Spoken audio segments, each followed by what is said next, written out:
오늘 아침 저에게 주신 은혜 말씀은 데살로니가 전서 2장 1절부터 12절까지의 말씀입니다.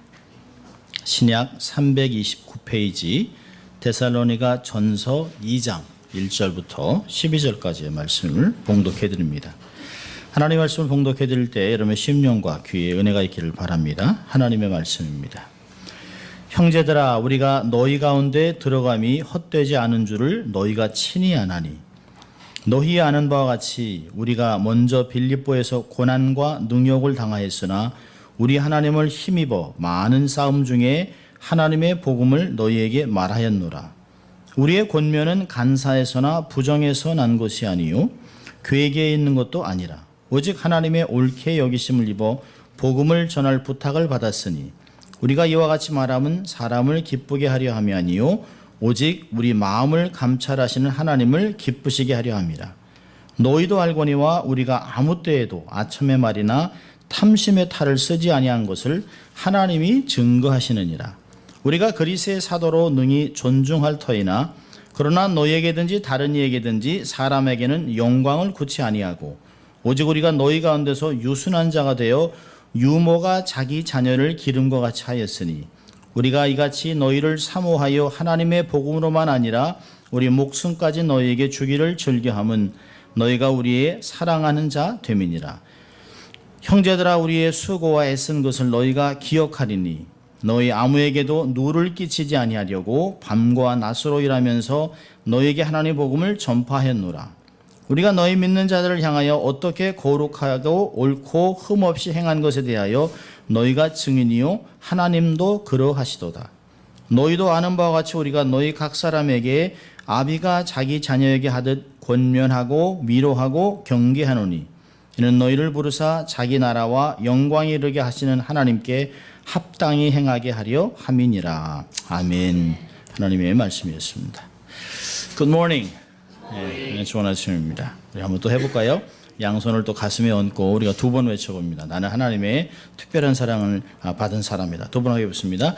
나는 하나님의 특별한 사랑을 받은 사람이다. 나는 하나님의 특별한 사랑을 받은 사람입니다. 믿습니까, 여러분? 네, 일단 한번 같이 외쳐볼까요? 하나님을 기쁘시게, 네, 사람을 행복하게. 이렇게만 늘 살아간다면 사실은 세상은 얼마나 좋겠습니까? 세상이 너무 박하다, 힘들다라고 하기보다는 우리가 세상에 행복을 주고 살아가는 그런 사람들이 되었으면 좋겠습니다. 계속해서 데살로니가 전서를 강의를 합니다. 데살로니가 전서 이제 2장으로 가서 우리가 계속해서 좋은 교회, 소문난 교인들, 또 오늘은 세 번째 요소인 충성된 지도자, 좋은 지도자 바울에 대해서 보려고 합니다. 참 리더는 참 중요하지요. 지금 우리가 기도하신 것 같이 대통령 선거가 16일밖에 남지 않았습니다. 저도 미국에서 40년 살면서 선거를 많이 했는데요. 투표를 많이 했는데 이번같이 진흙탕 싸움 선거는 처음 봤습니다. 뭐 인신 공격, 거짓 증언, 또 뭐 사기, 뭐 끝이 없습니다. 끝이 없습니다. 어디서부터 어디까지가 진실인지 알 수가 없습니다. 한쪽에서는 뭐 이렇게 어려움을 당했다 하지만 결국은 또 그걸 증명할 수 있는 증인이 몇 년 만에 나타나요. 그러니까 누가 거짓말하는지 알 수가 없습니다. 그러니까 어떤 분은 그래요. 둘 다 꼴 보기 싫다. 그래서 난 투표 안 할란다. 그런 사람들이 자꾸 늘어나고 있습니다. 전 그럴 때마다 하세요. 한 표가 중요합니다. 하세요. 미국 투표는 직선제가 아니기 때문에 대의원들이 뽑습니다. 그러니까 우리가 아무리 해도 사실은 안 바뀔 수 있어요. 그러나 시민으로 의무를 다하고 우리가 믿는 분이 있잖아요. 하나님이 하나님 방법대로 이 땅을 인도해 나갈 것을 믿는 것입니다. 참 이 너무 선거하니까 식상하니까 사람들이 너무 식상하고 짜증이 나면 자꾸 옛날을 회상하잖아요. 옛날이 참 좋았는데. 특별히 우리 기독교 안에서 좋은 대통령을 뽑으라 그런다면 물론 카터 대통령도 뽑지만 그보다 링컨 다음으로 로널드 레이건 대통령을 뽑습니다. 로널드 레이건 대통령을 참 링컨에 버금가는 사람이었다라고 이야기합니다. 참 그분이 얼마나 신앙생활을 열심히 내고 또 얼마나 기도를 많이 했는가를 많은 기록에서 나타나요. 특별히 강요회를 할 때마다, 내각회를 할 때마다 늘 기도로 시작하고 하나님께 엎드렸다고 하는 말은 굉장한 걸 이야기합니다. 먼데일하고 재선을 위해서 이렇게 디베이트를 하는데요. 레이건 대통령이 그런 얘기를 했습니다. 미국의 대통령이라면 기도하지 않고서는 될 수 없습니다. 하나님께 우리의 삶을 맡기지 않는다면 그는 누구도 이 나라를 하나님 뜻대로 인도해 나갈 수 없습니다. 참 얼마나 명언인지 모릅니다. 주지사 시절부터 기도하면서 하나님께 뜻을 구했던 그런 사람이 레이건 대통령입니다. 83년 국가조찬기도회에서 그는 이렇게 얘기했습니다. 미국은 과거에도 하나님을 의지했습니다. 앞으로도 우리는 하나님을 신뢰할 것입니다. 그리고 그는 미국인에게 얼마나 성경과 기도가 필요한지 역설하면서 미국은 기독교 정신으로 세워진 나라라고 발표를 했어요. 자, 그런데 지금 있는 우리의 대통령 오바마는 뭐라고 얘기했습니까? 미국은 더 이상 기독교 국가가 아니다. 신명기와 레위기를 인용하면서 아직도 동성애하는 사람을 돌로 쳐 죽이고 또 간음한 사람을 돌로 쳐 죽여야 하는 그 책을 어떻게 믿을 수 있는가? 성경을 함부로 취급하고 예수 믿는 것을 부인하고 오히려 무슬림들에게 가서 그들의 절기 때 축하하고 함께 잔치에 참석했던 대통령. 더 이상 대통령으로 부르고 싶지 않은 사람입니다. 아마 그래서 그런지 우리는 정말 참신한 대통령이, 참신한 지도자가 나왔으면 좋겠다라고 이야기하는 것 같아요. 그렇게 동성애를 국가적으로 모든 50개 주에 다 그 동성애를 받아들이라고 법적으로 밀어붙이는 대통령. 참 안타깝지 않을 수 없습니다.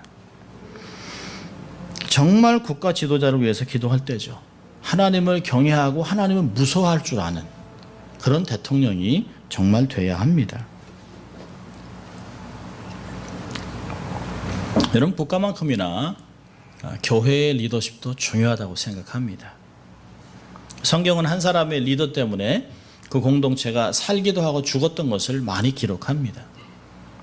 모세 한 사람 때문에 200만이 넘는 이스라엘 사람들이 노예에서 해방이 되고 출애굽을 해서 하나님의 언약 백성을 살면서 가나안 땅으로 들어갔던 것을 볼 수 있어요. 만약에 모세를 반대하던 수많은 사람들의 의견을 따랐다면 마치 고라자손이 땅이 갈라져서 그 자리에서 즉사해서 지옥으로 내려갔던 그런 결과를 가질 수밖에 없는 것이죠. 근데 그를 따랐던 여호수아, 또 하나님의 마음에 합한 자였던 다윗 같은 사람 때문에 나라가 부강하고, 그 부강했던 원인은 하나님으로 섬겼을 때 가능했던 것을 성경은 우리에게 가르쳐주고 있습니다. 신약에서도 12사도들, 특별히 이방인의 사도였던 바울 때문에 사실은 우리가 구원을 누리고 있는 것이에요. 유대인들 같이 우리 유대인들만 선민이고 그 외에는 필요가 없다, 전도할 필요가 없다라고 생각하는 유대인들만 있었다라면 우린 결코 구원받을 수 없었어요. 하나님은 이방인의 사도를 세워서 온 땅에 복음을 증거하게 하고 순교라고 하는 피를 흘려가면서 정말 120년 전에 한국에 복음이 들어와 우리도 지금 이렇게 예수를 믿고 살아가는 것입니다. 오늘 데살로니가 교회는 정말 소문난 모범적인 교회입니다. 이 모범적인 교회에 특별히 하나님의 말씀이 있었습니다. 하나님의 말씀이 들어가서 그들의 삶에 은혜를 주고 그들이 변하면서 그들이 좋은 성도로 변했어요. 이 좋은 성도가 될 수 있었던 원인은 뭘까요? 좋은 목회자가 말씀을 증거하고 이 말씀을 잘 가르쳐 그들을 사랑해서 그들을 성장할 수 있도록 도왔던 이 세 가지 요소가 다 함께 하모니를 이뤘던 거죠. 하나님의 반드시 말씀이 있으면 교회는 재미와 흥미를 가지고 성장하지 않습니다. 교회는 사람을 많이 모으는 데 있지 않습니다. 교회는 건물에 있지 않습니다. 교회의 가장 중요한 것은 하나님의 말씀 선포에 있습니다. 예배를 드리는 것이 교회의 가장 먼저입니다. 선교보다 중요한 것은 택한 백성들이 하나님의 말씀을 듣고 하나님의 말씀으로 무장해서 세상에 그 말씀을 가지고 세상에 나가 그렇게 살아내게 하기 위한 예배가 중요한 것이에요. 거기에 핵심은 말씀이죠. 이 말씀을 잘 받아들여서 옥토 같은 마음으로 말씀 받아들여서 삶에서 변하면서 그들의 삶을 통해 세상에서 사람들에게 궁금증이 되고 이렇게 힘들어하고 답답하고 낙심하고 좌절하고 불평하는데 어떻게 이 사람들은 그 가운데서 잘 견뎌내고 기뻐하고 즐거워하고 헌신하고 나눠주는 삶을 사는가 궁금할 때 예수 믿으세요라고 하는 것이에요. 그걸 통하여 사람들이 증거되기도 하고 그들이 변하기도 하고 교회로 찾아오게도 되는 것입니다. 그런 배경들이 이루어진 것은 이 데살로니가 교회의 원인을 보면 한 사람 사도 바울이 있었다는 것이에요. 이 충성된 사도 바울과 그의 동역자들 때문에 교회는 모범적인 교회로 변했던 것을 볼 수 있습니다. 자, 2장을 보면 2장을 들어가면서 데살로니가 교회에 어떻게 말씀이 들어갔는가를 설명하면서 자신을 향한 온갖 루머들 험담을 일축하면서 일련의 변론을 하고 있습니다. 자신이 어떻게 사역을 해왔는지 간단하게 설명을 하고 있습니다. 1절부터 6절을 보면 가장 중요한 말씀은 하나님을 힘입어 말씀을 증거했다라고 하는 것이에요. 사도 바울의 특징, 충성된 지도자의 특징은 뭐냐면 온전한 말씀을 전파했습니다. 온전한 말씀. 이 말씀을 어떻게 전하였는가요? 2절에 보니까 우리 하나님을 힘입었다라고 얘기하고 있습니다. 사도 바울은 자기가 이 데살로니가 오기 전에 이미 빌립보에서 수많은 환난을 겪었다고 얘기합니다. 아마 모든 사도들이 다 복음 때문에 다 순교를 했죠. 목이 잘리기도 하고 껍질이 벗겨지기도 하고 십자가에 거꾸로 매달리기도 하고 많은 것이 있었습니다만 사도 바울도 결국에는 십자가에 거꾸로 달렸습니다만 사도 바울만큼 그런 고난을 겪었던 사도는 없었던 것 같습니다. 다 대중소유합니다만 사도 바울은 복음으로 인한 고난과 핍박은 엄청납니다. 여기 보니까 2절에요. 너희의 아는 바와 같이 우리가 먼저 빌립보에서 고난과 능욕을 당했다. 그러나 우리 하나님을 힘입어 많은 싸움 중에 하나님의 복음을 너희에게 말하였다라고 얘기하고 있습니다. 여러분 고린도후서 11장을 좀 볼까요? 고린도후서 11장을 보면 사도 바울이 당한 고난을 아주 자세하게 기록해 놓은 것을 볼 수 있습니다. 고린도후서 11장 23절입니다.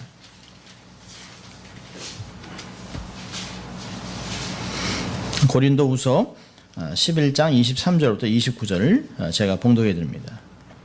저희가 그리스도의 일꾼이냐? 나도 그러하며 정신은 말을 하거니와 나도 더욱 그러하도다. 내가 수고를 넘치도록 하고 옥에 갇히기도 더 많이 하고 매도 수없이 맞고 여러 번 죽을 뻔하였으니 유대인들에게 40에 하나 감한 매를 5번 맞았으며 3번 퇴장으로 맞고 1번 돌로 맞고 3번 파선하는데 일주일을 기품으로 지냈으며 여러 번 여행에 강의 위험과 강도의 위협과 동족의 위협과 이방인의 위협과 신의 위험과 광야의 위험과 바다의 위험과 거짓 형제 중에 위험을 당하고 또 수고하며 애쓰고 여러 번 자지 못하고 줄이며 목마르고 여러 번 굶고 춥고 헐벗었노라.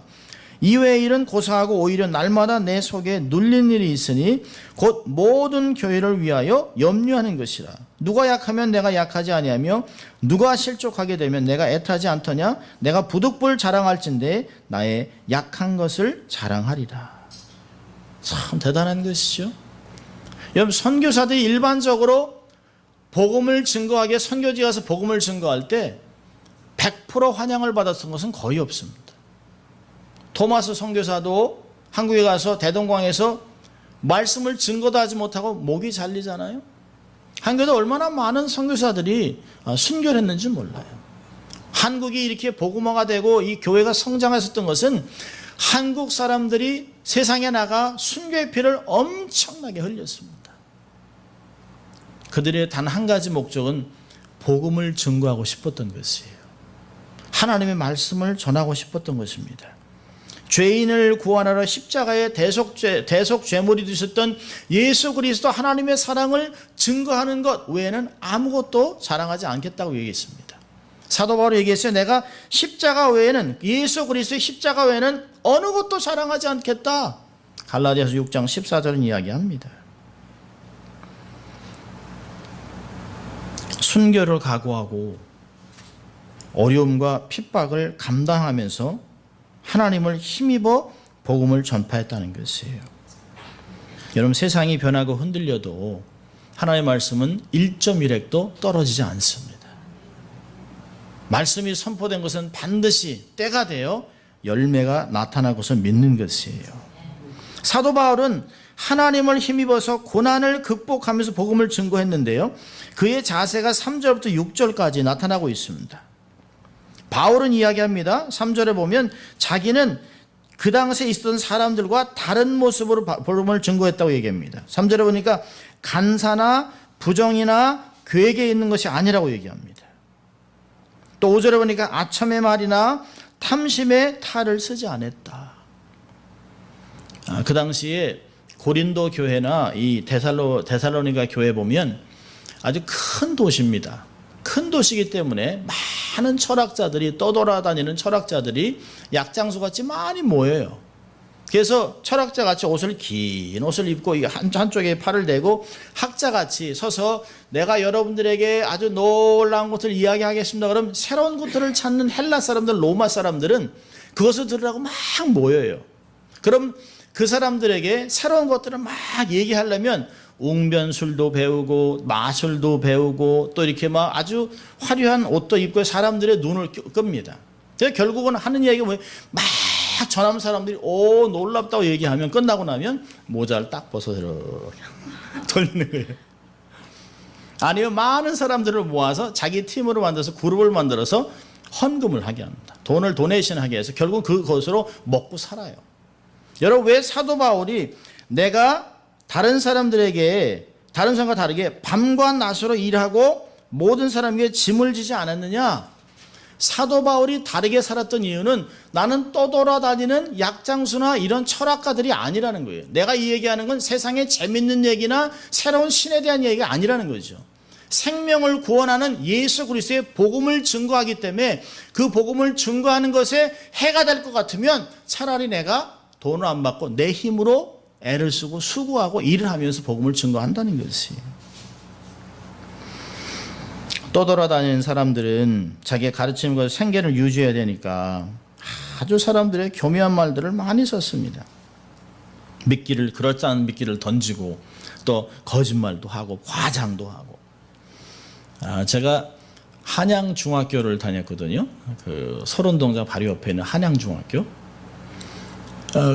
한양중학교가 끝나면 친구들하고 이렇게 서울운동장으로 이렇게 가면 서울운동장 앞에 큰 그 넓은 길에 평화시장으로 이렇게 들어가는 그 옆에 보면 넓은 요즘 같으면 이제 큰 광장 같은 거죠.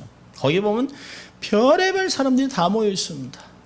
차력사, 야바위꾼들, 해가지고 그러니까 운동도 엄청 한 사람들이 막 해가지고 막 병을 깨고 자기 몸을 찌르고 이렇게 하면서 이 약, 그리고 결국 다 보여준 다음에 이 약을 먹으면 이렇게.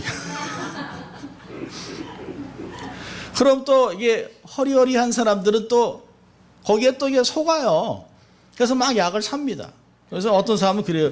이런 걸 애들에게도 보여주면 되겠습니까? 애들은 다 가라, 이런 얘기를 합니다. 그러니까 저희들은 또 중학생이니까 또 어떻게든지 보려고 이러면 중학생들 막 가라 그럽니다. 여러분, 그게 1975년이니까 겨우 40년 전이에요. 한국의 민낯이에요. 한국이 그렇게 잘 살지 못했습니다. 여러분, 그들이 만든 만병통치약 과학적으로 아무것도 검증이 안 됐어요. 그거 먹고 오히려 설사하고 살 빠지고 고통당하죠. 아무도 인정해주지 않습니다. 그렇게 떠들고 자랑하다가 경찰이 딱 뜨면 싹 접어가지고 저쪽으로 갑니다. 사도 바울이 얘기하는 거죠. 나는 그런 약장사가 아니라는 거예요. 그런 떠돌아다니는 그 세상적인 얘기하는 그런 학설을 얘기하는 사람이 아니라는 것입니다. 아무도 검증되지 않은 그런 걸 얘기하는 사람이 아니라고 얘기를 해요. 자, 그러면서 바울이 뭐라고 얘기합니까? 4절 보니까 오직 나는 하나님의 옳게 여김을 받았다는 것이에요. 하나님이 인정해 줬다는 거죠. 그리고 복음 전할 부탁을 받았어요. 복음 사명을 위탁받았습니다. 그리고 자기의 사람의 마음을 감찰하신 하나님을 기쁘시게 할 목적으로 복음을 증거한다는 것이에요. 사람의 영광을 구하는 게 아니라는 거예요. 사람이 재밌어하거나 즐거워하거나 이런 사람들의 마음을 움직이고 싶은 마음이 없는 거예요. 인생을 완전히 새롭게 할 예수 그리스도의 복음 증거하는 데 있다라고 얘기를 합니다. 여러분, 바울은 말솜씨나 자신의 재주로 사람들의 마음을 움직이려 하지 않았습니다.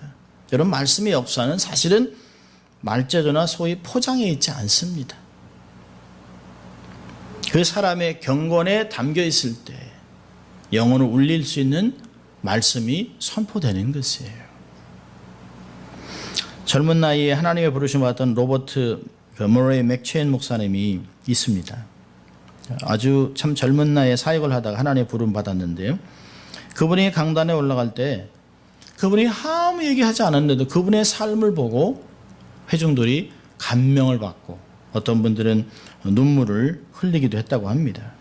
그 영향력은 그의 거룩한 삶에서 나온 것입니다. 그와 함께 밤을 보냈던 한 사역자는 맥체인에게 깊은 감명을 받고 이렇게 얘기했습니다. 아, 저분은 정말 내가 지금까지 본 사람 중에 예수님을 가장 많이 닮은 분이다. 맥체인의 전기를 쓴 스튜어트는 맥체인은 지성소에 들어가 수시간을 기쁨의 찬양과 경배를 드리고 갈보리의 사랑으로 목욕한 다음 집집을 방문하며 그리스도의 살아있는 향기를 풍기기 위해 하나님의 전전에서 나온다.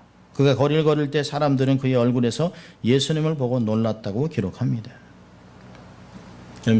하나님의 말씀은 포장한다고 되는 것이 아니에요. 교회를 강단을 무대로 만든다고 해서 사람들의 마음이 바뀌지 않습니다. 강단은 강단이 될 때, 하나님의 온전한 말씀이 선포될 때 하나님의 거룩이 드러나는 것입니다. 기억하세요. 하나님의 거룩한 말씀은 결코 헛되지 않습니다. 반드시 열매를 거두게 되어 있어요. 하나님의 말씀은 살았고 운동력이 있기 때문에 모든 성경은 성령으로 감동이 된 것이기 때문에 반드시 역사를 이루게 되어 있습니다. 사도 바울은 알았어요. 하나님의 온전한 말씀을 전하는 것이 자기의 부르심인 것을 알았습니다. 그런 말씀을 전하지만 그냥 말씀만 전한다고 되는 것은 아니죠. 이 사도 바울의 삶을 보면, 자, 여러분 7절 보세요. 7절 보면 유모가 자기 자녀를 기른 것 같이, 이게 모성애가 나와요. 또 11절에는요 아비가 자기 자녀에게 하듯 부성애가 나옵니다. 사도 바울은 데살로니가 교인들을 부모의 심정으로 양육을 했어요. 말씀을 증거하지만 그 말씀이 아버지와 어머니의 사랑의 관심 가운데 말씀이 선포됐다는 것이죠. 유순한 유모같이 바울은 데살로니가 교인들의 성장을 위해서 최선을 다하고 그것을 위해서라면 자기 목숨까지 버릴 각오됐다고 얘기합니다. 8절에 보니까 우리가 이같이 너희를 사모하여 하나님의 복음으로만 아니라 우리 목숨까지 너희에게 주기를 즐거워함은 너희가 우리의 사랑한 자 됨이니라. 데살로니가 교우를 마치 자녀를 기르는 것 같이 했습니다. 어머니의 사랑으로. 여인들은 약하지만 어머니의 본능은 대단합니다. 자식의 위험을 감지하면 본능적으로 자기의 몸을 날려서 자식을 구하잖아요.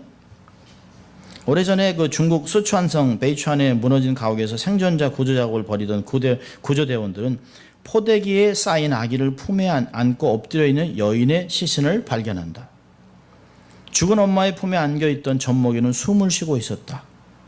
서둘러 아기를 안고 병원으로 가던 의료진은 포대기 안에서 휴대전화를 발견했다. 휴대전화 화면에는 이 한 줄의 문자 메시지가 떠 있었다. 사랑하는 나의 보배야, 만약 내가 살아남으면 꼭 기억해다오. 나는 너를 사랑했다. 의사들은 이 메시지를 보는 순간 왈칵 눈물을 쏟고 말았다고 신화통신은 전한다. 어머니의 사랑은 대단하죠. 정말. 자식을 위해서라면 못할 게 없어요. 입에 있는 것까지도 빼주잖아요. 입에 있는 것까지도. 모성애는 놀랍습니다. 여러분, 바울이 유모가 자기 자녀를 기른 것과 차였다는 말이 뭘까요? 내가 목숨을 다 대산에 당신들 왜 목숨을 내려놓을 수 있다. 사랑하기 때문에 자식을 사랑하는 마음같이 어미의 사랑을 표현한다라고 하는 게 뭘까요? 자기가 그렇게 예수님의 사랑을 받았기 때문에 그런 것이에요. 자기를 위해 십자가에 돌아가신 예수 그리스도의 희생적인 사랑을 삶에서 실천해 나가는 것이에요. 여러분, 하나님이 그러잖아요. 이사야 49장에 너의 이름을 내 손바닥에 새겼다. 얼마나 기가 막힌 사랑입니까? 볼 때마다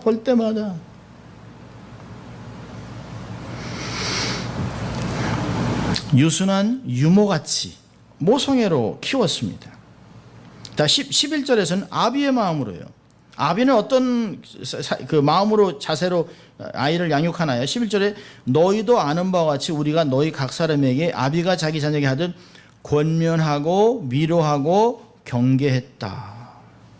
자극했다는 거예요. 계속해서 지적으로 자극했다는 것이에요. 여러분, 어머니의 사랑이 추위를 녹이는 아주 예쁘고 따뜻한 난로라면 아버지의 사랑은 튼튼한 울타리입니다. 어머니의 사랑이 어떤 자기의 삶을 이렇게 따뜻하게 만든다면 아버지는 자존감을 세워주는 사랑이 있습니다. 어머니의 사랑이 원체 많이 드러나기 때문에 아버지의 사랑이 가려져 있습니다. 대개가 아버지는 그냥 나타나서 하는 게 이놈. 그러니까 엄마가 주로 하는 게 너 아버지한테 일러. 아버지만 오면 아버지는 주로 폭력을 가하고 아이를 때리고 혼내는 그런 역할을 합니다. 그렇지만 아버지는 때리거나 엄마는 붙잡고 막 울고 막 너희는 뭐 너 죽고 나 죽자 뭐 이렇게 하지만 아버지는 그렇게 안 해요. 아버지는 매를 들고 아주 무섭게 하지만 뒤로 가서는 가슴앓이 하고 우는 게 아버지의 사랑입니다. 제가 고등학교 때 참 어렵고 막 힘들 때 아버지가 미국에 오셔서 이제 사업도 실패하시고 앞으로 삶이 막막할 때 아들 넷, 아내는 병들어서 병원에 있고 사기당해서 돈은 다 날라가고 정말 암담할 때 저희들은 철없으니까 이게 그래서 저도 뭐 세븐일레븐 일하러 가고 또 동생은 또 다시 어디 일하러 가고 이제 신문 돌리고 깡통 줍고 뭐 이런 일을 막 했습니다. 그렇게 해봐야 얼마나 모으겠어요. 내 아버지가 그랬어요. 이야, 여러분들 너희들은 열심히 공부하면 돼. 아버지가 다 책임져. 다 재우고 나서 제가 이제 자다가 이제 화장실 가려고 이렇게 일어났는데요. 거실에서 불빛이 있어요. 조용히 이렇게 해서 봤는데요. 아버지 약줄 드시면서 우세요. 약줄 드시면서 한숨을 푹푹 쉬시는데 그때 아버지 어깨는 너무 작아졌습니다. 우리한테 야 아무 걱정하지 마. 니들 뭐 공부만 하면 되지. 아빠가 다 책임진다. 그랬더니 아버지가 흐느껴 오는 모습 보고 아버지는 그렇구나. 앞에서는 큰 소리 치고 괜찮아 라고 하지만 뒤에 가서는 정말 작은 혼자서 자기의 어렵고 힘든 그 삶을 어떻게 헤쳐나갈까 눈물을 흘리고 안쓰러워하던 그 모습이 있었습니다. 여러분, 아버지의 사랑은 그런 것이에요. 이 펜스를 쳐놓고 넘어가면 안 돼. 매를 들어서라도 엄마는 이렇게 막 토닥거리고 이렇게 만져주고 뭐 이렇게 하는 사랑이라면 이 바울이 하나님의 마음이 어떤지를 너무 많이 경험을 했습니다. 자기 곁에 늘 서서 말씀해 주시고 인도하고 도와주시고 살려주시고 사람을 붙여주고 이런 걸 보면서 아주 하나님의 섬세한 사랑을 경험했어요. 그 섬세한 사랑을 교인들에게 어머니의 사랑같이 아버지 사랑같이 댄스를 치고 사랑하고 눈물을 흘리고 기도하고 중보도 했던 모습들이 사도 바울을 통해서 나옵니다. 여러분, 요즘은 우리의 마음을 참 안타깝게 합니다. 낳은 자식도 때려 죽이잖아요. 자기가 낳은 자식을 자기는 놀러 간다고 그 베란다에다 묶어놓고 갔어요. 한국에 그러잖아요. 자기가 낳은 자식인데 그 자식을 말 안 듣는다고 때리고 굶겨서 죽여요. 여러분, 아이를 낳는다고 중요한 게 아니죠. 아이만 낳으면 뭐합니까? 부모가 되면 뭐해요? 부모로 살아야 되는 게 중요하죠. 부모로 살아가는 게 어려운 거죠. 사도 바울은 그걸 알았습니다. 자녀가 태어났어요. 데살로니가 교회라고 하는 자녀가 태어났습니다. 이 자녀의 아비가 되고 어머니의 심정으로 어떻게 하면 이 자녀를 잘 키우고 나를 희생해서 내가 죽더라도 내 목숨을 내려놓더라도 교회를 세우려고 하는 그 마음이 바울에게는 있었다는 것이에요. 바울은 성도의 구원을 넘어서 구원 이후의 성장에도 관심이 있습니다.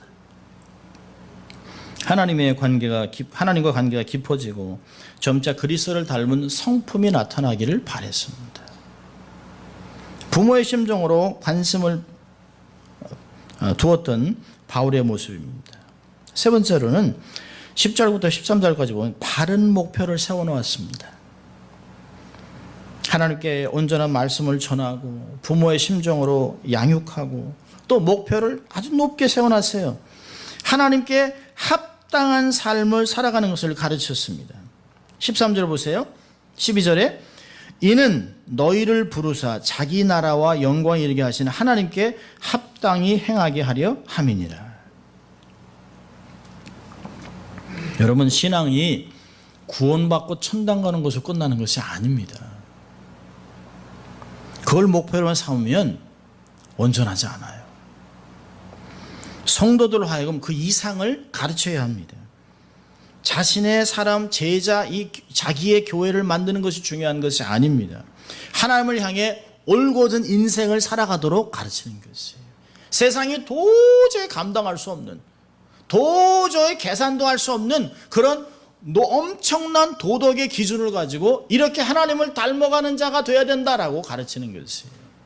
사도 바울이 얘기하잖아요. 에베소 5장에서 주님의 사랑을 받고 하나님을 닮아가는 자가 된 우리는 사람을 기준으로 삼으면 안 돼요. 목사가 여러분의 목표가 되면 안 돼요. 여러분의 목표는 예수 그리스도, 하나님, 아버지, 부전자전, 하나님을 닮은 모습을 갖고 삶을 살아가야 합니다. 세상이 우리를 보고 하나님을 보는 것 같다라고 얘기를 해야 돼요. 우리를 통해서 하나님의 나라가 보여야 되는 것이에요. 그걸 기준으로 삼는 것입니다. 여러분, 세상적으로 삼는 건 목표 삼지 않아도 돼요. 어떻게 살아도 살아요. 그럼 사도 바울이 얘기하잖아요. 12절에 너희를 부르사 부르심을 깨닫게 하고 있습니다. 너희들을 세상에서 불러낸 이유가 있다는 거예요. 왜 데살로니가에서 우상을 섬기고 세상 방법대로 삶을 사람을 음행하고 그것이 보통 사람이 다 하는 것 같은 삶에서 왜 거룩하게 뽑아냈냐는 것이에요. 왜 우리를 이민자의 삶을 살아가면서 미국 사람 아메리칸 드림을 이루려고 하는 사람들에게 뽑아서 킹덤 드림을, 하나님 나라의 왕국의 꿈을 꾸게 했냐는 것이. 그게 다른 거잖아요. 아메리칸 드림, 돈 벌고 큰 집 사고 그래서 행복한가요? 아니요. 그렇지 않아요. 비록 좀 부족해도 하나님의 나라에 대한 꿈을 갖고 살아가는 사람이 건강합니다. 그게 믿음이요 신앙이에요. 부르심은 우리의 신분의 변화를 가져오잖아요. 우리를 흑암의 권세에서 건져내서 그 사랑하는 아들로 옮겨 놓으셨어요. 왕 같은 제사장으로 만들어 놓으셨습니다. 또 얘기하잖아요. 너희를 부르사 자기 나라의 영광에 이르게 하셨다는 것이에요. 하나님의 나라와 영광을 위해 삶을 살아가는 그런 삶으로 만들어 주셨다는 거죠. 여러분, 거룩한 부르심은 거룩한 사명을 부여합니다. 여러분, 경찰은 경찰의 사명이 있어요. 군인은 군인의 사명이 있어요. 국회의원은 국회의원의 역할이 있습니다. 대통령은 대통령의 역할이 있어요. 교인은 교인의 역할이 있어요. 크리스찬은 크리스찬의 역할과 사명이 있습니다. 우리는 절대로 세상과 똑같이 살아갈 수 없어요. 성경에서는 너희는 세상의 빛과 소금이다 라고 얘기하잖아요. 왕 같은 제사장이라고 얘기하고 있습니다. 다르다는 것이에요. 녹아내려서 맛을 내야 돼요. 썩어가는 그대로 삶을 살아가면 안 돼요. 대충대충 세상 사람들하고 똑같이 살면서 남들 다 그래요 라고 얘기하면 안 된다는 거예요. 남들 다 그렇게 살지만 나는 그렇게 살 수 없어요. 예수 부인하면 살려주겠다는데 부인 안 하잖아요. 조금만 속이면 된다는데 예수 믿는 것 때문에 내가 차라리 망하면 망하지 죽으면 죽지 그렇게는 못하겠다. 그렇게 하고 순교의 반열에 서잖아요. 그게 우리의 믿음의 선조들이 그렇게 살았어요. 한국교회의 특징은 순교의 피를 많이 흘렸다는 것이에요. 대충 타협하고 뭐 일본하고 같이 살면서 에이 뭐 그냥 뭐 대충 섬기면 되지 뭐 아이 뭐 그냥 그렇게 살았던 사람은 영향력을 행사하지 못했어요. 죽으면 죽으리라 못 위에 걸어가면서 내가 정말 신사참배하지 않겠다 라고 하면서 감옥에서 독약으로 죽었던 주기철 목사 같은 그런 믿음의 선조들이 있었기 때문에 한국교회가 순교의 피 위에 세워져 있는 것이에요. 거룩한 사명이 있는 것이죠. 하나님의 선한 일을 위해서 우리가 지음을 받은 사람들입니다. 얼마나 놀랍습니까? 우리가 그저 이 미국 땅에서 뿌리내리고 그냥 미국인같이 되려고 한다면 그렇게 노력하지 않아도 돼요. 세상과 다르게 살려고 하니까 뼈를 깎는 고통이 있는 것이에요. 세상과 다르게 살려고 하니까 크게 힘든 것이에요. 영리하는 더러운 물에 함께 흘려가지 않고 거꾸로 올라가려고 하니까 그 연어같이 알을 낳기 위해서 생명을 낳기 위해서 물을 거꾸로 올라가려고 하니까 힘이 드는 거예요. 그러니까 생명이 생기는 것이.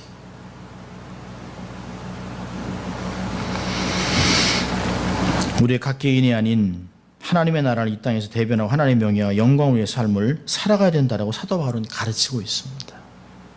여러분 신앙의 목표는 축복이 아니에요. 복음과 사명입니다. 그 점이 분명하지 않으면 기독교와 다른 미신과 다르지 않습니다. 복채내고 복받고 힘들면 굿하고 궁금하면 점치고 그거하고 뭐가 다르겠어요? 물론 하나님이 복을 주시죠. 축복은 부차적인 것이에요. 어떤 사명을 감당하기 위해서 하나님이 재물도 주고 건강도 주고 지혜도 주고 관계도 주는 것이에요. 우리가 도구로 사용해야 되는 것을 목표로 삼으면 하나님의 영광이 드러나지 않는다는 것이에요. 더 이상 축복은 더 이상 축복이 되지 못하고 신앙은 실족합니다. 자, 오늘 두 가지만 적용 한번 해보죠. 이 말씀을 가지고. 첫째로는 지도자들을 위해 기도하십시오. 지도자들을 인정하고 존경하고 사랑해 주세요. 지도자는 완벽하지 않습니다. 완전하지 않기 때문에 실족할 수 있어요. 그리고 사단의 넘버원 타겟입니다. 그러니까 모세만 넘어뜨리면 다 죽는 거예요. 목회자 하나만 쓰러뜨리면 교회는 와해되는 것이에요.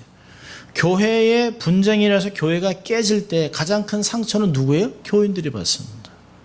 그 교회 분쟁을 목사만 꺾어놓으면 돼요. 목사와 장로의 싸움을 붙여놓으면 교회는 순식간에 깨집니다. 우리가 보는 거 아니에요? LA에서 수많은 교회들 보지 않습니까?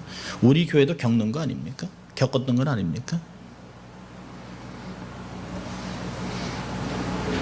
헐뜯고 지적하고 험담을 하면 한두 곳도 없어요. 여러분 제가 완벽해요? 천만의 말씀. 단점 투성이죠. 제 아내가 말 안 해도 알아요. 다 여러분이 다 알아요. 완벽하지 않아요. 완벽하지 않아도 서는 건 하나님의 부르심이기 때문에 하는 거예요. 하나님이 공동체에 허락한 목회자라고 하는 직임을 주었기 때문에 말씀을 선포하는 것이에요. 하나님이 부여한 리더십이기 때문에. 여러분 목회자가 행복해야 교회가 행복합니다. 절대로 목회자를 괴롭게 하면 안 돼요. 지금같이 여러분이 저를 사랑하고 부족해도 존경하고 또 이렇게 말씀을 잘 들어주고 이 얼마나 행복한지 몰라요. 이 말씀을 들으면서 와 이렇게 전하기보다 아 이거 내가 사도바울 같이 안 돼서 이거 어떡하노. 사도바 같이 살아야 될 텐데 뭐 이런 마음이 굉장히 많아요. 아이 사도바 너무 부끄럽죠. 이 말씀을 선포하면서도 속으로는 너는 바울은 이렇게 했는데 너는 저한테 먼저 하는 설교죠. 예. 지도자들을 위해서 끊임없이 기도해 주십시오. 스펄전 목사님이 엄청난 사역을 하면서 어떻게 목사님이 이렇게 설교하시면 많은 사람이 복음을 받아들입니까? 그러니까 스펄전이 그랬습니다. 저희의 영적 발전소를 보여드리겠습니다. 딱 갔는데 지하실에 300명의 교인이 말씀을 증거할 때 중보기도 하고 있습니다. 웅성웅성웅성 막 기도합니다. 그게 굉장한 것이죠. 여러분 목사는 성도들의 사랑과 기도의 힘을 먹고 살아요. 열심히 기도해 주시기 바랍니다. 교회 중직자들을 위해서도 여러분 기도하셔야 돼요. 자, 두 번째는요. 여러분들이 좋은 리더가 되어야 합니다. 좋은 리더는 하루아침에 세워지지 않습니다. 오랜 시간을 통해서 검증되는, 그래서 초신자들에게 교회 중직자를 허락하지 않습니다. 초신자에게 장로, 집사 직분을 주지 않아요. 그게 뭘까요? 삶에서 검증되는 것이 믿음의 연륜이 쌓이고 그 다음에 나이도 쌓이고 경험도 쌓여가면서 공동체 안에서 검증, 이 사람이라면 교회 사역을 해도 되겠다. 부족하지만 세우면 참 잘하시겠다라고 얘기하는 것이에요. 성경 지식과 믿음과 경고는 기본입니다.